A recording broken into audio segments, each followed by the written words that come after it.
Shalom, selamat siang semuanya. Senang sekali ada di dalam hadirat Tuhan. Rasanya nggak pengen selesai gitu. Kalau boleh minta tadi saya berdoa di tempat saya di bawah sebelum saya naik ke sini. Tuhan boleh nggak saya nggak usah khotbah. Biarkan Tuhan yang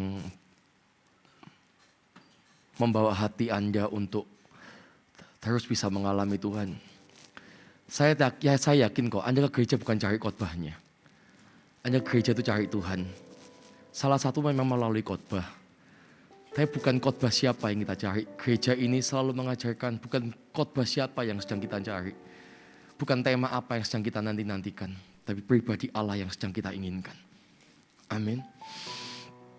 Kesempatan ini, saya mau sampaikan satu judul firman Tuhan yang saya tulis, yang terutama. Saya mau menyapa juga untuk Anda yang streaming ibadah ini. Shalom untuk setiap Anda. Juga untuk Anda yang ada di Overflow. Yang terutama, ketika saya memikirkan yang terutama. Apa ya yang terutama di hidup kita itu? Kita coba renungkan. Setiap orang itu punya definisi terutama beda-beda. Yang terutama buat saya belum tentu terutama buat Anda. Yang terutama buat Anda belum tentu terutama buat keluarga Anda. Jadi definisi terutama ini jadi bias. Nah, kita perlu menyatukan dulu. Sebagai orang Kristen, yang terutama perlu kita tahu, perlu kita kejar, perlu kita utamakan itu apa? Yang terutama sebagai anak-anak Tuhan, yang terutama sebagai murid Kristus, yang terutama sebagai hamba-hambanya. Itu apa? Kita perlu untuk mengetahuinya. Kenapa? Karena dalam hal ini enggak boleh bervariasi. Ini enggak boleh berbeda-beda. Standarnya enggak boleh beda-beda. Standarnya harus selalu berdasarkan kebenaran. Kenapa? Karena kekristenan itu bukan apa yang saya anggap benar. Tapi yang apa Tuhan anggap benar, itu yang saya lakukan. Jadi dalam mengikut Tuhan enggak bisa standar kita itu beda-beda. Kita selalu perlu menyamakan standar kita itu sesuai dengan kebenaran. Makanya kalau hidup kita itu gak ada standar atau kita punya standar sendiri, kita tuh perlu melekat setiap saat kepada kebenaran Tuhan. Supaya apa? Supaya standar kita itu senantiasa disamakan. Dunia aja ingin mempunyai standar kok. Makanya ada sekolah-sekolah tertentu kalau mereka pengen diakui dengan akreditasi tertentu, mereka perlu menyamakan standar. Mereka nggak bisa seenaknya. Perlu ada sebuah tolak ukur yang akan mereka kejar di sana. Sama. Orang Kristen nggak boleh punya pandangan atau standar yang berbeda. Saya nggak bilang denominasi. Tapi yang saya bicarakan setiap kita aja. Di dalam ruangan ini aja. Setiap kita pasti punya pandangan dan standar yang berbeda-beda. Makanya kita perlu kembali kepada hal yang paling penting. Apa itu?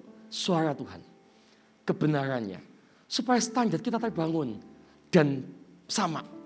Tidak memiliki variasi yang berbeda-beda. Amin. Oke ya. Markus 12 ayat 29. Kita baca sama-sama yuk. Markus 12 ayat yang ke-29. Kita baca beberapa ayat ini ya. 29 sampai 33 dengan suara terbaik Anda. Kita baca firman Tuhan sama-sama. Oke, saya ajak bangkit berdiri aja deh, boleh ya? Oke, bangkit berdiri yuk. Kita baca firman Tuhan ini sama-sama dengan suara terbaik. Markus 12 ayat yang ke-29 sampai 33. 2, 3. Jawab Yesus, hukum yang terutama ialah, dengarlah hai orang Israel, Tuhan Allah kita, Tuhan itu esa. Kasihilah Tuhan Allahmu dengan segenap hatimu, dan dengan segenap jiwamu, dan dengan segenap akal budimu, dan dengan segenap kekuatanmu. Dan hukum yang kedua ialah, kasihilah sesamamu manusia, seperti dirimu sendiri. Tidak ada hukum lain yang lebih utama daripada kedua hukum ini. Lalu kata ahli Taurat itu kepada Yesus, tepat sekali Guru, benar katamu itu, bahwa dia esa. Dan bahwa tidak ada yang lain kecuali dia. Memang mengasihi Dia dengan segenap hati dan dengan segenap pengertian dan dengan segenap kekuatan dan juga mengasihi sesama manusia seperti diri sendiri adalah jauh lebih utama daripada semua korban bakaran dan korban sembelihan. Amin. Silakan duduk semuanya. Pada waktu kita baca ini, sekali lagi kita tahu berarti kita ini perlu dibaharui pikiran kita setiap saat oleh kebenarannya supaya standar kita itu sama. Jabatan boleh beda, kekristenan umurnya boleh berbeda-beda. Tetapi barang siapa mau menyamakan hidupnya dengan standar Allah, itu gak mengenal lama atau tidaknya kita mengikut Tuhan. Orang baru pun kemarin ikut Tuhan. Kalau dia mau sungguh-sungguh mengasihi Allah berdasarkan kebenarannya, dia akan ada di dalam kebenaran itu. Dia sudah dan sedang mengerjakan yang terutama itu. Ingat gak seorang penyamun yang mati di sebelah kanan atau kirinya Yesus itu? Salah satu di antara mereka mati, kemudian mereka benar-benar masuk di dalam kerajaan Allah seperti kata Yesus hari ini. Sore ini juga, saat ini juga, setelah ini juga. Kamu akan bersama-sama dengan aku di Firdaus. Kenapa? Yang baru bertobat ketika dia menyamakan dirinya dengan standar Allah, yaitu mengasihi Tuhan, menerimanya. Kita sudah mengerjakan dan sedang mengerjakan apa yang benar di matanya. Oh, bukan berarti kalau gitu semua nanti mepet-mepet aja Pak. Kan ada kasih karunia. Setiap kasih karunia kita berbeda-beda Bapak Ibu. Kalau hari ini kita masih punya kesempatan untuk mengerjakan apa yang terbaik, percayalah. Semua diperhitungkan oleh Allah sebagai upah dan mahkota kemuliaan menanti setiap kita. Jangan sia-siakan kehidupan kita. Jangan sampai status kita itu menipu kita. Menjadi seorang Kristen, tapi standar hidup kita itu tidak sama sekali berkenan di hadapan Tuhan. Makanya ada perkataan kan, biarlah tubuhku ini dipersembahkan sekali lagi. Apa sebagai apa?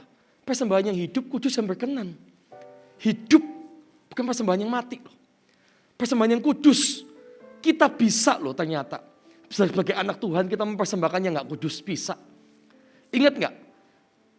Anak Imam Harun mempersembahkan api yang asing. Dan Tuhan tidak berkenan di dalam ibadahnya. Kita perlu selidiki dan kita perlu evaluasi diri kita. Sebagai orang Kristen, apakah hidup kita sudah menstandarkan nilai-nilai kita, semua itu sesuai dengan apa yang Tuhan mau. Yang pertama, hukum yang terutama, Tuhan bilang di sana, kasihilah Tuhan Allahmu dengan segenap hatimu, dan dengan segenap jiwamu, dan dengan segenap akal budimu, dan dengan segenap kekuatanmu. Beberapa orang merasa bahwa gak perlu mengasihi Tuhan segitunya. Gak usahlah terlalu dalam, terlalu lebay lah, terlalu berlebihan lah. Kalau kita itu sampai menangis dalam hadirat Tuhan. Memuji Tuhan, menyembah Tuhan sampai mungkin kita melompat bertepuk tangan. Kemudian kita mengerang minta sesuatu, biasa aja lah. Beberapa orang menganggap bahwa aku akan kayak gitu kalau aku lagi ada dalam kebutuhan. Ngapain sih? Toh ya kita tetap jadi Kristen kok. Beberapa orang memilih jadi biasa di dalam mengikut Tuhan. Dan beberapa orang bahkan mengikut Tuhan karena ada maunya. Ini enggak terjadi hari ini aja loh. Ini sudah terjadi ketika pelayanan Yesus 2000 sekian tahun yang lalu. Ketika Yesus pergi kemana-mana pelayanan dan mengadakan mukjizat, banyak orang berbondong-bondong mengikutinya. Yohanes 6 ayat 26, tolong langsung tayangkan di sini aja, ayat 26. Yohanes 6 ayat 26. Yesus menjawab mereka, aku berkata kepadamu sesungguhnya kamu mencari aku bukan karena kamu telah melihat tanda-tanda, melainkan karena kamu telah makan roti itu dan kamu kenyang. Mereka ikut Tuhan ternyata karena ada makanan. Di perjamuan itu seakan-akan mereka melihat pelayanan Tuhan sebagai bentuk perjamuan. Mereka cari karena ada sebuah kebutuhan. Bahkan beberapa orang tidak pernah mengikut Tuhan dengan sungguh-sungguh. Tidak pernah mengikut pribadi Tuhan, tapi mengikut karena ada sesuatu. Nah ini yang harus kita kembali. Mengasihi Tuhan dengan segenap hati, jiwa, akal budi, dan kekuatan. Mengasihi dengan segala keberadaan kita yang maksimal di dalam diri kita. Itu yang kita kasih. Jadi coba kita, sembari saya ngomong kayak gini. Saya percaya ada evaluasi di dalam hati kita.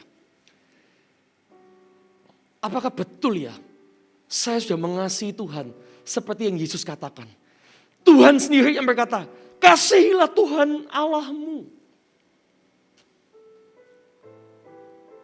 That's why ketika Yesus belum kembali ke surga, Yesus cuma tanya satu pertanyaan kepada Petrus. Do you love me? Betul nggak? Karena ternyata ini adalah hukum yang terutama, ini adalah perintah yang terutama. Mengasihi Tuhan Allahmu dengan segenap hatimu, jiwamu, akal budi dan kekuatanmu. Tuhan nggak tanya macam-macam banyak hal sama Petrus, cuma tanya, do you love me? Karena fisik boleh ikut Tuhan, belum tentu hati dan jiwa dan roh kita ini. Pastikan kita mengasihi Tuhan di dalam segala keberadaan kita. Amin. At the end, ujung-ujungnya semua kualitas kita akan diuji Bapak Ibu. Bagaimana kita sesungguhnya? Sungguhkah kita mengikut Dia dengan mencintai Dia? Sebab yang sesungguhnya nanti yang akan teruji adalah apa yang di dalam, bukan apa yang tampak. Ingat gak? Ketika Tuhan memilih raja kedua dari bangsa Israel. Tuhan mengutus apa? Seorang hambanya siapa? Samuel. Untuk datang kepada Isai. Karena Tuhan berkata, salah satu dari anak Isai itu akan kuangkat jadi raja. Untuk menggantikan Saul. Apa yang dilihat Samuel adalah apa yang kelihatan. Tapi apa yang gak ada perhitungan manusia. Tuhan memilih seseorang berkenan di hadapannya. Bukan karena kelihatan dari depan. Tapi memang teruji cintanya kepada Tuhan. At the end, semua pemilihan Tuhan, semua perkenanan Tuhan adalah untuk yang di dalam kita. Benarkah kita mengasihi Dia? Manusia bisa kita bohongi. Gereja bahkan kita ada di dalam sebuah pelayanan bahkan seandainya itu. Tapi akhirnya semua akan teruji dan semua akan terlihat pada waktunya. Apakah benar-benar hidup kekristenan yang selama ini kita jalani adalah hidup Kristen yang benar-benar mengasihi Dia? A man after own heart. Si Daud, orang yang dibilang Tuhan, yang mengerti isi hati Tuhan, yang dekat sama Tuhan, yang dengar-dengaran dengan Tuhan, yang kalau berjalan itu seakan-akan kalau boleh saya gambarkan beriringan dengan Tuhan. Yang gak pernah dilihat dan diperhitungkan manusia. Allah mengangkatnya dari tempat sunyi.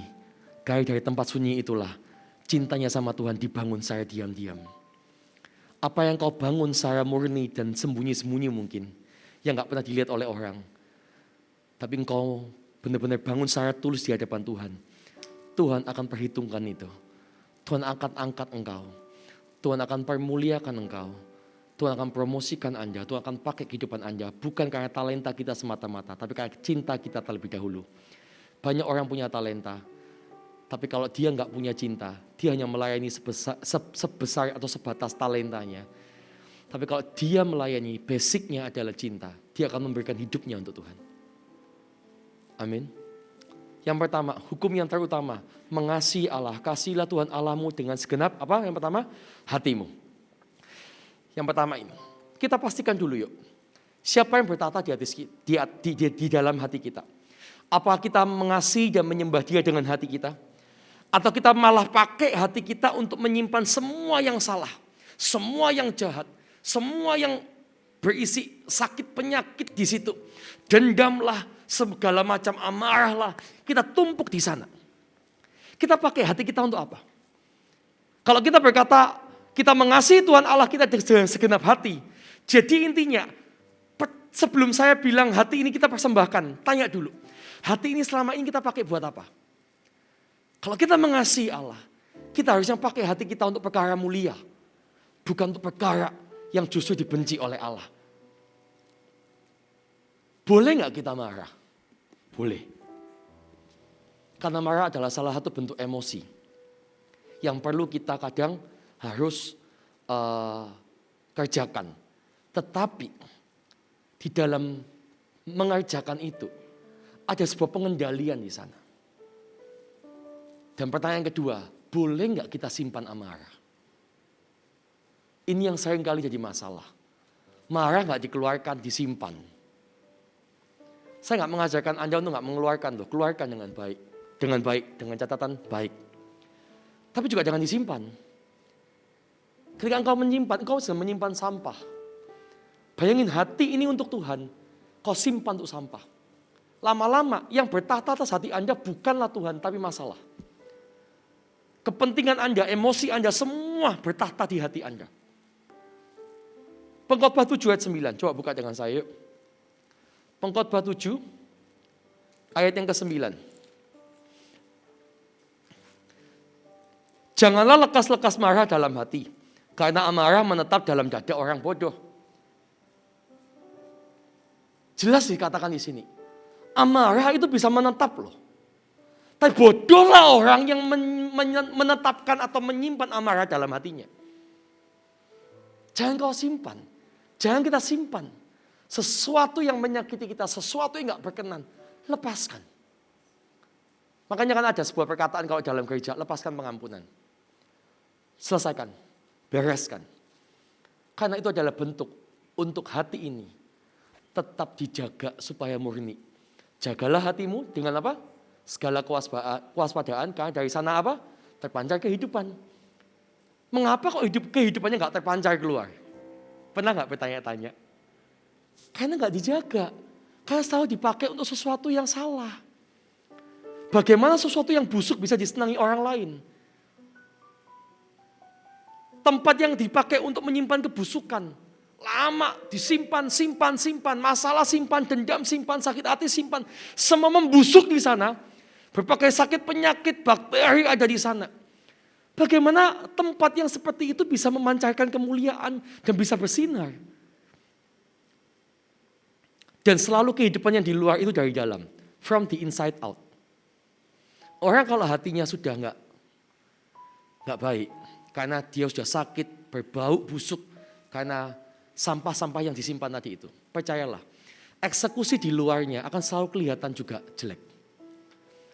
Beberapa orang kita lihat mengapa kok perkataannya selalu pedas. Perkataannya selalu menyakitkan. Karena hatinya juga sakit. Nggak jauh dari itu. Kalau ada orang kayak gini, jangan marah. Kasihi dia. Karena orang seperti ini kasihan. Hatinya tuh terluka, dia sakit. So dia butuh dipulihkan. Makanya penting bagi kita untuk menjaga hati. Mengasihi Tuhan dengan segenap hati itu sama arti dengan menjaga hatimu. Karena hati ini mau kita pakai untuk perkara mulia. Ini bagian berikutnya. Sebelum kita mau pakai untuk perkara mulia, pastikan tidak ditempati oleh sesuatu yang salah. Amin. Dan masih dengan segenap hati. Yang kedua, ini yang saya katakan kita mau pakai untuk perkara mulia. Jangan hati ini menjadi biasa dalam menyembah dan mengenal Tuhan. Kalau sudah kita pastikan ini untuk perkara mulia, jangan biasa-biasa dalam menyembah dan menyenangkan Tuhan. Dalam menyembah Tuhan. Pakai hati ini, minta supaya hati ini terus bisa sensitif, dekat dan untuk mendengar suara Tuhan. Minta sensitivitas hati sama kehadiran Tuhan. Minta. Kita gak sensitif? Ya, bisa jadi. Karena kita ini manusia yang banyak dosa. Tapi mintalah hati, sekali lagi, detox hati kita. Minta untuk Tuhan murnikan setiap hari. Supaya hati ini dipakai untuk perkara yang mulia. Gampang hancur hati dalam hadirat Tuhan. Kau udah deket dan bicara tentang Tuhan. Hati ini kayak gak bisa. Gak maskul. Lihat, hati Tuhan sama anaknya. Ketika melihat bahwa Lazarus mati dan Maria menangis itu. Maskulah hati Tuhan kan. Dia menangis di sana. Oh kita kalau dekat sama Tuhan ya. Minta hati yang sensitif. Kalau masuk dalam hadirat Tuhan itu gampang untuk merasakan Tuhan, mengalami Tuhan. Nangis dalam hadirat Tuhan itu gak cengeng Bapak Ibu. Karena engkau sedang menangis untuk orang yang paling kau kasihi. Bahkan melebihi orang terdekat di dalam dunia ini. Amin. Minta hati yang kayak gitu. Minta sekali lagi, mintalah. Supaya hati ini benar-benar dipakai untuk mengasihi Tuhan segenap hati, segenap kekuatan. Hati ini loh, benar-benar Anda serahkan. Tuhan pakai hatiku, kuasai hatiku. Biar hatiku sensitif dengan Engkau. Saya minta itu sama Tuhan. Saya minta itu sama Tuhan. Supaya engkau dan saya mudah mengalami Tuhan. Mau jadi pribadi yang mudah mengalami Tuhan? Gampang mengalami jamahan dan lawatan Tuhan. Bukan masalah manifestasinya ya. Oh tapi dalam hati itu damai sejahteranya itu loh. Enak Bapak Ibu. Kan hati kita tuh gampang merasakan kehadirannya. Amin.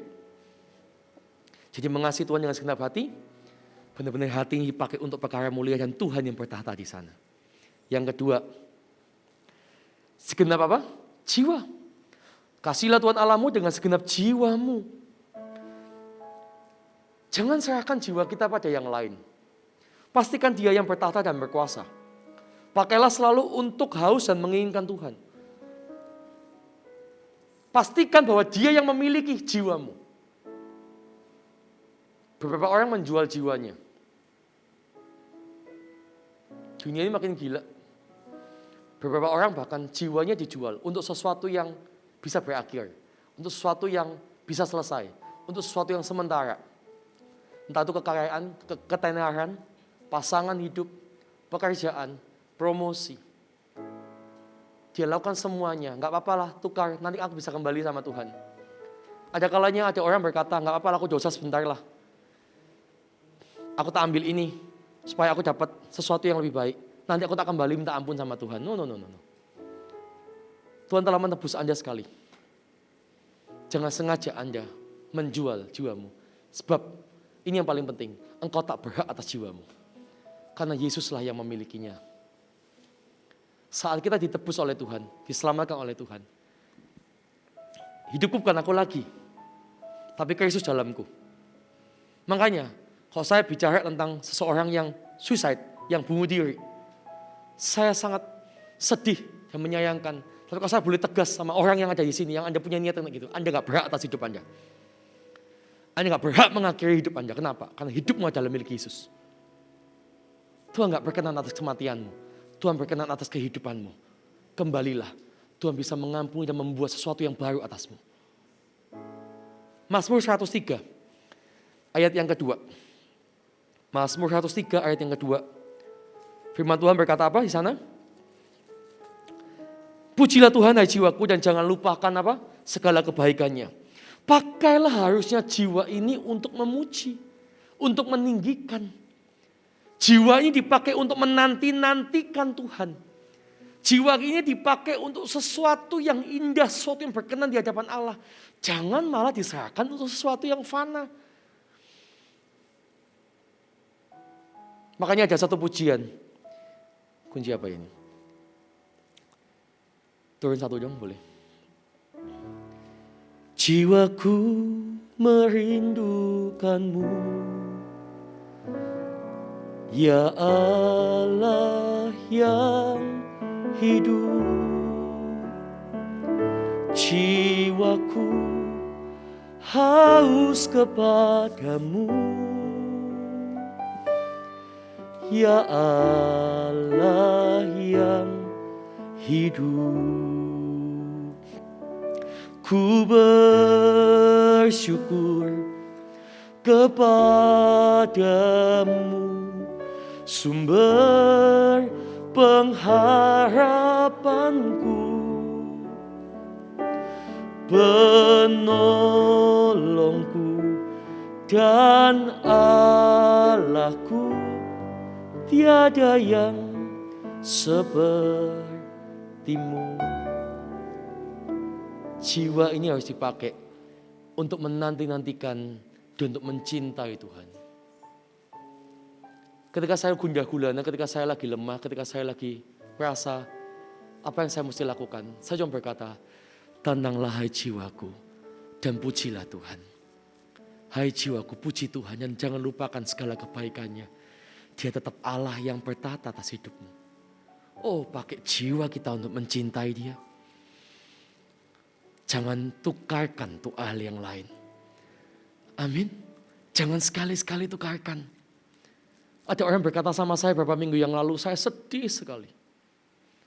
Hanya via telepon sih. Orang ini berkata sama saya, "Gak apa-apa ya Pak ya, saya tak ambil orang ini jadi pasangan saya dulu. Saya tak ikut ke keluarganya dulu. Nanti pelan-pelan saya akan bisa kembali sama Yesus." Hancur hati saya. Waktu dia ngomong kayak gitu saya tahu. Saya tanya sama Tuhan. Apa yang Tuhan rasakan ketika anaknya bilang kayak gitu?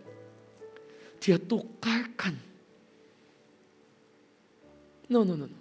Apapun kebutuhan kita, jangan pernah serahkan jiwamu pada yang lain. Dia satu-satunya yang memilikimu. Sedih saya, sedih. Saya telepon orang ini. Saya ajak bicara orang ini. Tapi terakhir, saya tahu keputusannya. Biarkan cuma Tuhan dan tetap Tuhan sampai selama-lamanya akan memiliki jiwamu. Sebab engkau menyerahkannya, kau memakainya untuk mencintainya. Amin. Yang ketiga, akal budi. Kasihilah Tuhan Allahmu dengan segenap apa? Akal budimu. Pikirkanlah apa yang benar, yang kudus. Minta Tuhan selalu perbaharui pikiran kita. Menguduskan pikiran kita. Pastikan gini loh, apa yang kau pikirkan itu memuliakan Tuhan. Loh Pak, pikiran saya itu kadang bisa loh Pak, otomatis bisa memikirkan apa yang jelek. Oh setuju. Kenapa? Karena iblis bisa taruh benih sesuatu yang salah dalam pikiran kita. Tapi ketika terjadi seperti itu, Anda gak bisa cuman bertahan. Pertahanan paling baik adalah menyerang. Dan menyerang itu dengan cara apa?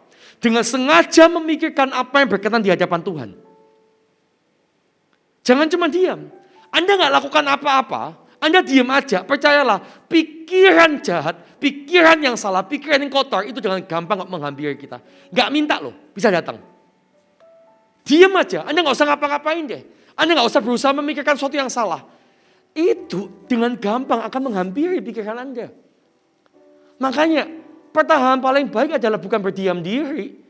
Dan gak ngapa-ngapain, dengan sengaja memikirkan apa yang berkenan di hadapan Tuhan. Pikirkanlah pekerjaan-pekerjaan Tuhan.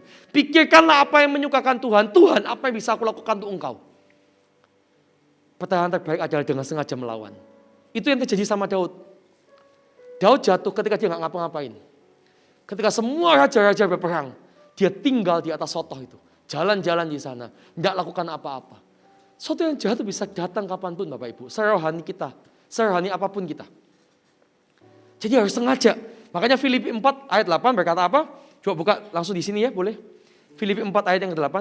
Jadi akhirnya saudara-saudara, semua yang benar, semua yang mulia, semua yang adil, semua yang suci, semua yang manis, semua yang sedap didengar, dan semua yang disebut kebajikan dan patut dipuji, pikirkanlah semuanya itu. Pikirkan apa yang berkenan di hadapan Allah, apa yang menyenangkan Tuhan. Dengan sengaja pikirkan. Waktu Anda nganggur, jangan diam. Banyak orang jatuh bukan ketika dia ini lemah kadang. Tapi ketika dia sudah mencapai sesuatu, dia merasa I'm fine kok. Nganggur. Kayak Daud, bukan jatuh ketika dia di bawah loh. Ketika dia sudah di puncak, dia gak ikut berperang lagi. Makanya saya challenge diri saya. Untuk segala sesuatu saya gak mau ongkang-ongkang kaki, saya harus turun. Saya harus tetap melakukan apa yang menyenangkan Tuhan. Gembala gak boleh cuma ada di balik dan kemudian cuma menikmati semua. No. Saya tetap melakukan setiap apa yang saya harus lakukan. Memikirkannya, melakukannya. Supaya dengan sengaja memikirkan, mengisi pikiran ini dengan sesuatu yang benar. Amin. Kalahkan setiap hal yang salah di dalam pikiranmu. Muliakanlah, cintai Tuhan dengan pikiran Anda, akal budi Anda. Sengaja set pikiran ini untuk diisi dengan sesuatu yang benar. Amin. Yang terakhir, sebelum saya masuk ke kasihilah sesamamu. Dengan apa? Kasih Tuhan dengan apa? Kekuatanmu. Segenap kekuatanmu. 2 Samuel. Ayat yang ke-6. 2 Samuel 6 ya. 2 Samuel 6. Ayat yang ke-14. Dan Daud menari-nari di hadapan Tuhan dengan sekuat tenaga. Ia berbaju efod dari kain lenan. Daud menari-nari itu bukan karena dia kuat, Bapak Ibu. Daud menari-nari di hadapan Tuhan karena dia kasih sama Tuhan. Ini bukan masalah jingkrak-jingkraknya loh ya. Ini bukan masalah lompatan paling tinggi kemudian paling heboh. Tapi ini tentang kasih yang gak terbendung. Kadang kalau kasih udah gak terbendung, kadang kita bisa salah tingkah loh. Kadang kita bisa mengekspresikan itu dengan sesuatu yang kita gak duga-duga. Karena cinta. Jadi saking mengasihinya, Daud saking mengasihi kepada Tuhan. Dia kasih yang maksimal yang dia bisa lakukan. Ini bicara tentang kehidupan kita. Jangan jadi orang Kristen yang nanggung. Semuanya cari aman. Coba kalau Anda ngisi kuesioner, kalau Anda nggak mau resiko, jawabannya pilih mana? 3. 1 sampai 5. Anda sulit jawab 5. Saya nggak tahu, iya nggak ya? 1, nanti, janganlah terlalu jelek. Ada 3 aja. Semua nanggung. Itu paling aman. Hidup ini jangan nanggung Bapak Ibu. Kalau Anda udah nyemplung sekalian. Kalau Anda sudah mencintai Tuhan, cintai Dia sekalian dengan segenap kekuatan Anda. Kasih yang terbaik. Kalau Anda sudah memuji Tuhan, kasih suara terbaik Anda. Kasih ekspresi terbaik Anda. Kasih luapan terbaik Anda yang Anda bisa lakukan untuk Tuhan. Karena Dia layak. Jadi kita bisa mulai praktekkan mencintai Tuhan dengan segenap kekuatan kita.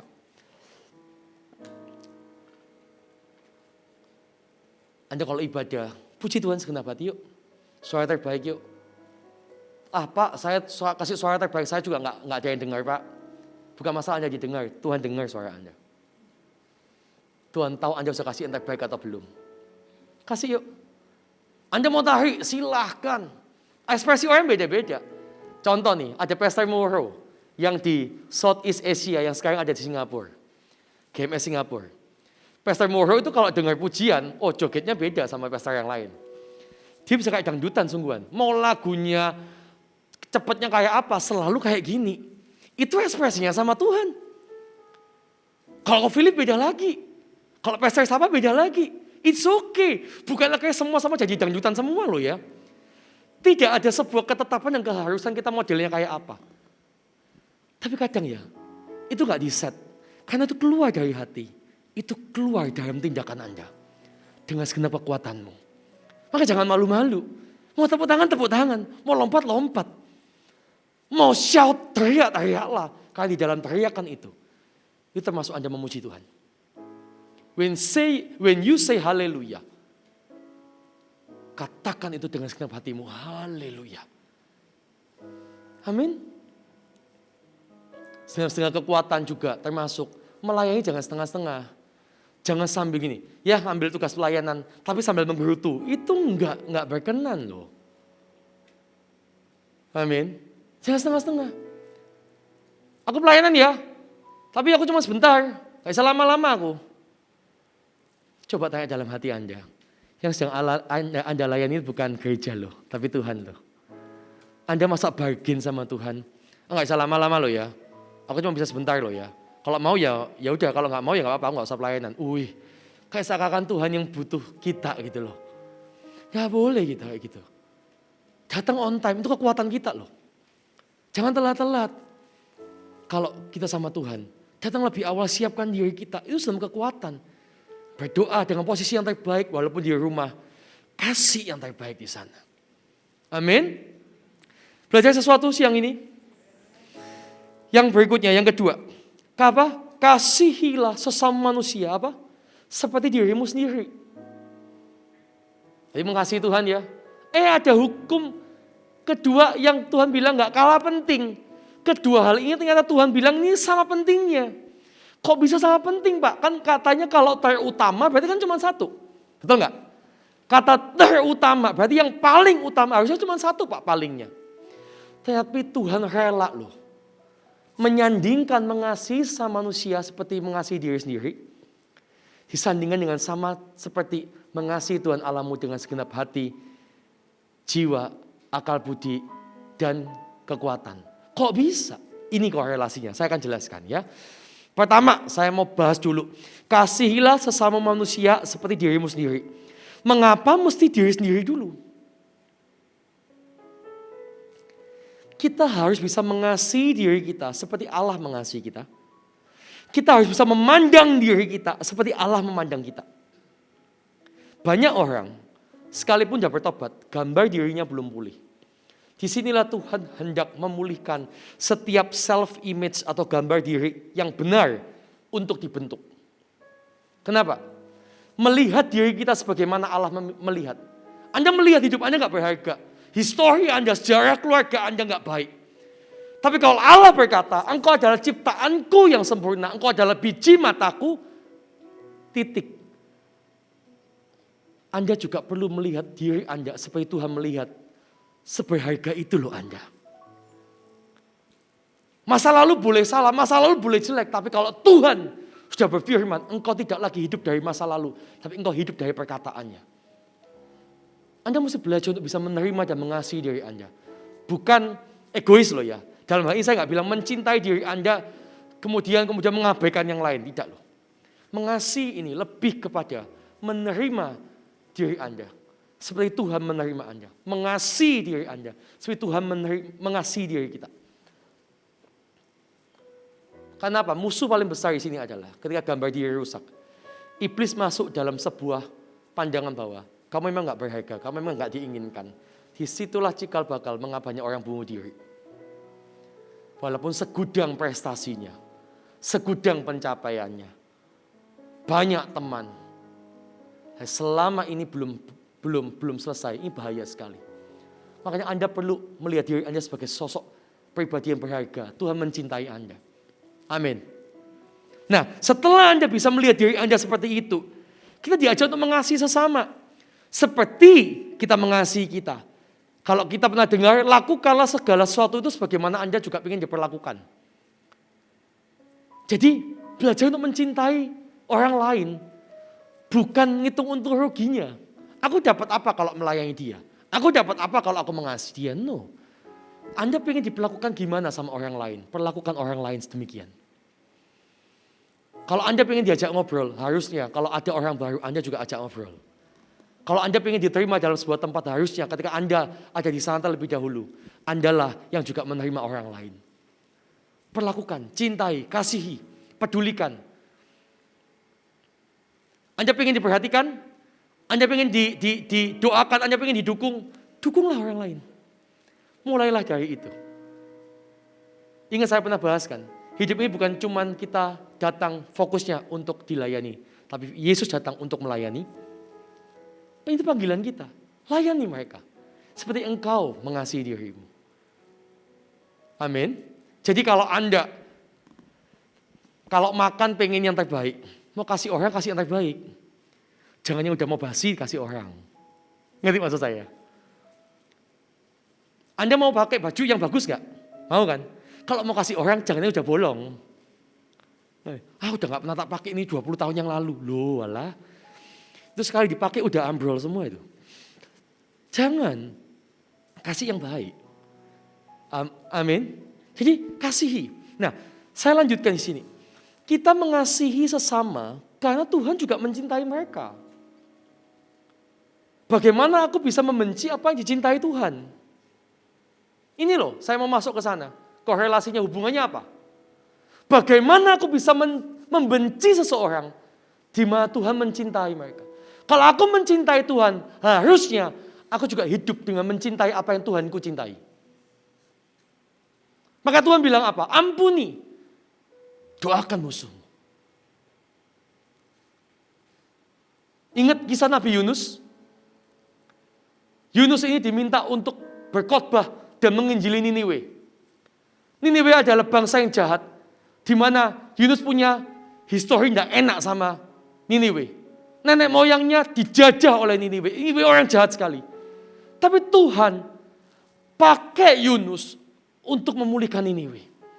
Dan Yunus tahu, pasti kalau bangsa ini mau bertobat, pasti Tuhan ampuni. Disitulah Tuhan lagi ngajari Yunus. Kau gak akan pernah bisa mencintai aku kalau kau gak bisa mencintai apa yang kucintai. Sebuah kebohongan besar manusia berkata, aku bisa mencintai Tuhan tapi aku gak bisa menerima dia. Bagaimana Anda bisa mencintai Tuhan yang kelihatan? Dengan yang kelihatan saja Anda gak bisa mencintai kok. Make sense ya? Dengan yang kelihatan yang ada wujud di depan mata kita bisa benci setengah mati. Bagaimana kita bisa mengasihi dia yang gak kelihatan? Praktek mencintai Tuhan dimulai dari ketika kita mencintai sesama. Amin. Beberapa orang memutuskan tidak mau bersentuhan dengan orang di gereja. Come and go. Gak apa-apa lah, yang penting aku ibadah. Aku cocok kok. Tapi gak usah kenal lah. Udah, kok diajak, ditanya siapa yang pertama kali datang gitu. Dia pertama kali datang, tapi gak mau angkat tangan. Gak usah, nanti orang tahu aku gitu kan. Sengaja gak mau bersentuhan. Entah karena dia dulu pernah trauma dengan gereja, atau memang gak mau aja. Udah, saya mau gak mau masuk terlalu dalam. Orang seperti ini, saya kasih tahu, dia gak akan bisa bertumbuh. Kenapa saya bilang dia gak bisa bertumbuh? Karena bagaimana dia bisa bertumbuh di dalam kasih kalau dia gak memulai untuk bersentuhan dengan kanan kirinya. Mulai mengasihi dan terlibat di dalam komunitas yang Tuhan letakkan. Nggak bisa. Praktek mengasihi Tuhan salah satunya adalah di dalamnya Anda peduli dengan kanan kiri Anda. Kita nggak bisa cuek. Dan tetap berkata aku mengasihi Tuhan. Itu omong kosong. Jadi hidup kita, kalau kita tahu kita hidup dalam pengampunan, kita ini mengasihi Tuhan. Cara paling kelihatan untuk kita bisa melayani dia adalah tergabunglah di dalam melayani gerejanya. Orang tidak akan menghindari pelayanan. Orang tidak akan menghindari ketika dia terlibat lebih dalam kalau dia mencintai Allahnya.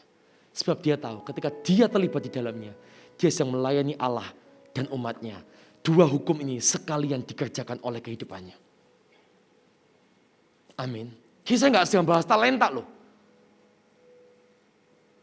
Tapi saya sedang bahas kasih. Ini sesuatu yang lebih dasar lagi. Sebelum Anda berpikir tentang talenta, Anda berkata, Pak saya bisa pelayanan apa Pak ya? Sebentar lagi saya dari Revolution, saya mau ikut, tapi saya nggak tahu saya bisa apa. Anda nggak berpikir talenta sekalipun. Tapi Anda berpikir, karena saya harus praktek kasih. Saya mau Pak dipakai Tuhan. Itu loh. Bertumbuhnya ke sana. Matius 5 ayat 25. Matius 5 ayat 25. Matius 5. Saya salah ayat kayaknya. Di multimedia ya. Ayat 23 sampai 24. Sebab itu, jika engkau mempersembahkan persembahanmu di atas mezbah dan engkau teringat akan sesuatu yang ada dalam hati saudaramu terhadap engkau, tinggalkanlah persembahanmu di depan mezbah itu dan pergilah berdamai dahulu dengan saudaramu, lalu kembali untuk mempersembahkan persembahanmu itu. Bagaimana kita dipanggil untuk berdamai dengan saudara kita sebelum kita datang kepada Tuhan? Ini menjadi concern ayat-ayat ini. Ternyata Tuhan berkenan loh kepada kehidupan yang mau peduli dan berdamai satu dengan yang lain. Gak penting cuma Anda bisa mempersembahkan sesuatu di hadapan Tuhan. Tapi kehidupan Anda dengan horizontal ini semua bermasalah. No. Kalau yang vertikal Anda mau sehat, horizontal pun Anda harus sengaja bangun dengan sehat. Amin. Bagian terakhir saya adalah, saya minta PAW boleh siap-siap ya. Bagian terakhir saya mau menekankan ini. Mengasihi sesama itu artinya peduli. Yeskiel 3 ayat 16 sampai 21.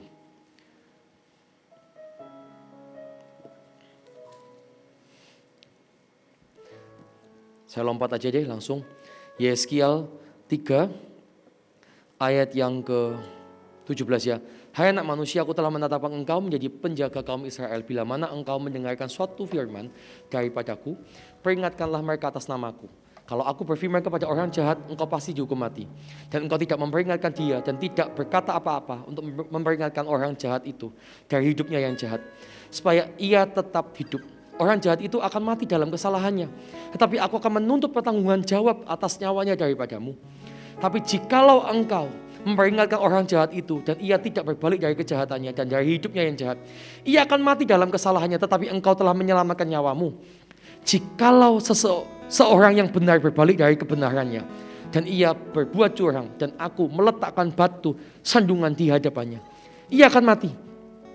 Oleh karena engkau tidak memperingatkan dia, ia akan mati dalam dosanya dan perbuatan-perbuatan kebenaran yang dikerjakannya tidak akan diingat-ingat.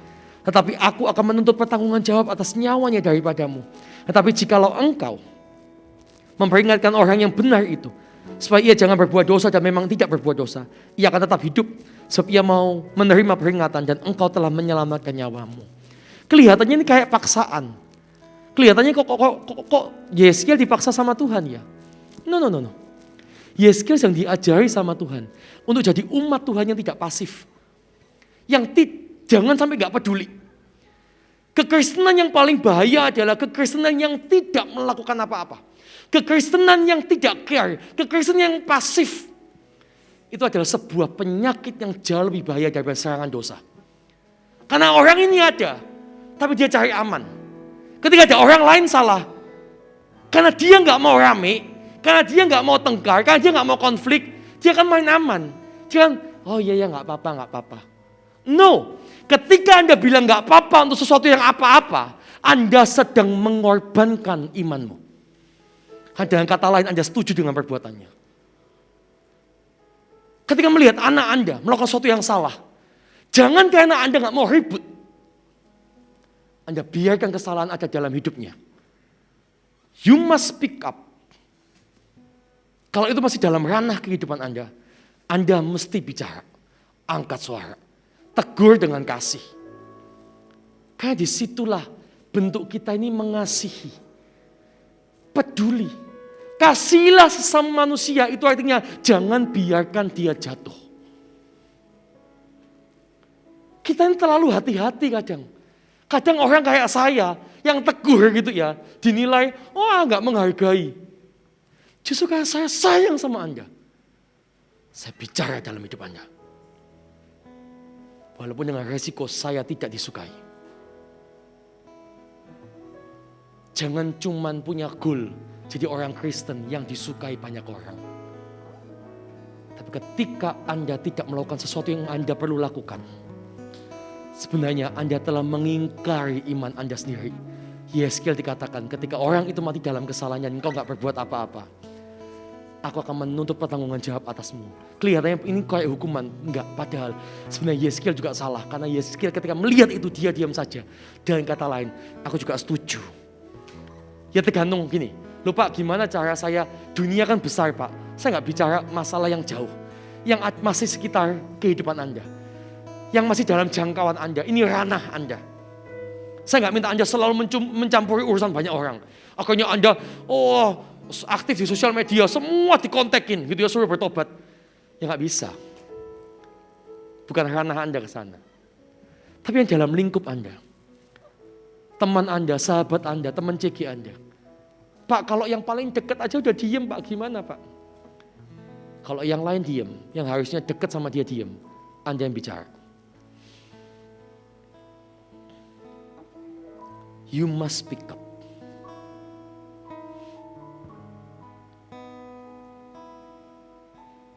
Kadang jadi orang yang menegur itu gak enak loh. Bukan yang ditegur saja gak enak, yang negur juga gak enak. Lebih enak kita tuh cuman it's okay.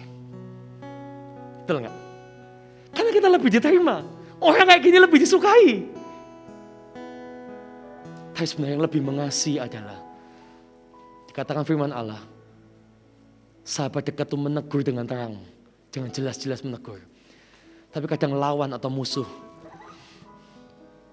kadang justru memberikan ciuman atau pujian yang berkata it's okay. Saya ragu orang itu mengasihi Anda.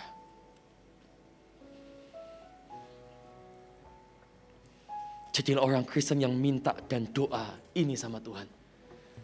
Buat aku berani untuk mengasihi. Pakai aku Tuhan. Pakai aku Tuhan. Jangan jadi pasif. Jangan gak berbuat apa-apa. Karena kita telah bersalah pada waktu kita gak berbuat apa-apa. Ya, jangan cuma jadi orang Kristen yang bertahan ya. Orang Kristen yang lakukan sesuatu yuk. Oh, saya rindu jemaat di tempat ini. Rindu sekali. Adalah jemaat yang mau dipakai Tuhan. Jemaat yang berkata, aku pakai aku Tuhan. Ketika melihat sesuatu yang salah, Anda berkata, jangan. Tetap dengan kasih kok. Tapi Anda harus berkata sesuatu.